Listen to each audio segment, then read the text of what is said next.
My name is Shane and I am 15 years old. I've been taking pictures of police vehicles for 5 years, but I've pretty much liked cop cars my entire life, just the sirens, the lights, and because it's all about patterning. And if you asked me, like, if somebody was pulled over on the side of the road, I could tell you what department it was just by the lights. My son has Tourette's, and he also has severe obsessive-compulsive disorder. Most of my friends have given me some nicknames like the Twitch, Tourette's guy, Twitchy, you know, just things like that, but they're just joking around. Like, nobody's really made fun of me because what's to make fun of? Like, it's nothing, I can't help it. There's a lot of anger with the OCD and the Tourette's. Like, with me, I told this to one of my doctors, I'm it's a metaphor, like a grenade. Like, you pull the pin and it's going to explode. We wanted to get Shane some help. We knew he needed some help. We were very concerned about Shane's condition. Obsessive-compulsive disorder is an anxiety disorder, and in this particular problem, young people have difficulties which include obsessions, which are thoughts which come into an individual's mind against their will, and compulsions, which are behaviors which the individual feels compelled to engage in. I used to tell him, stop smelling your hands, stop clearing your throat. Even something as simple as buying a pair of skates was such an ordeal because it had to feel just right, and if his toes were touching, things like that, tags, everything bothered him, and we had no idea that this was part of a bigger picture. I've been coming here to McMaster for a month and a half or so, and it's really benefited me. Like, I'm now on medication and things like that for it, and it's really been beneficial. Like, I'm not thinking about these things.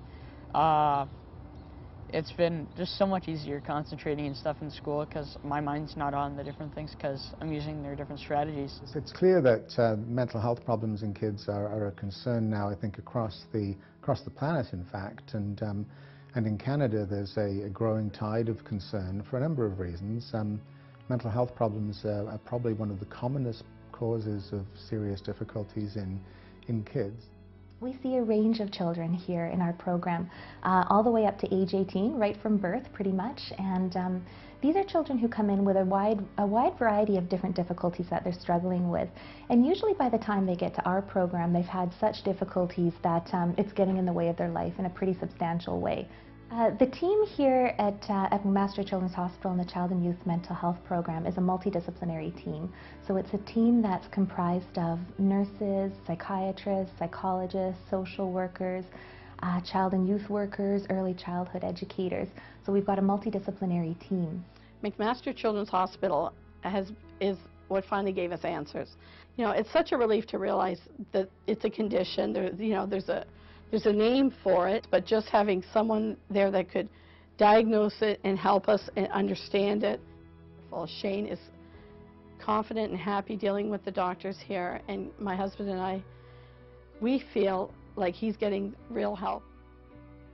Shane's an interesting young guy, and is actually, I think, a bit of a success story for the Children's Hospital, in the sense that he's a good example of how the different special services at the hospital work very closely together.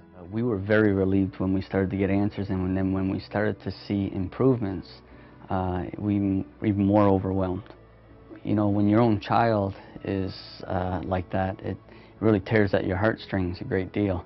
I'm in my school band, choir, and I was on the drum line, and for after-school hobbies I play piano, organ, and photography.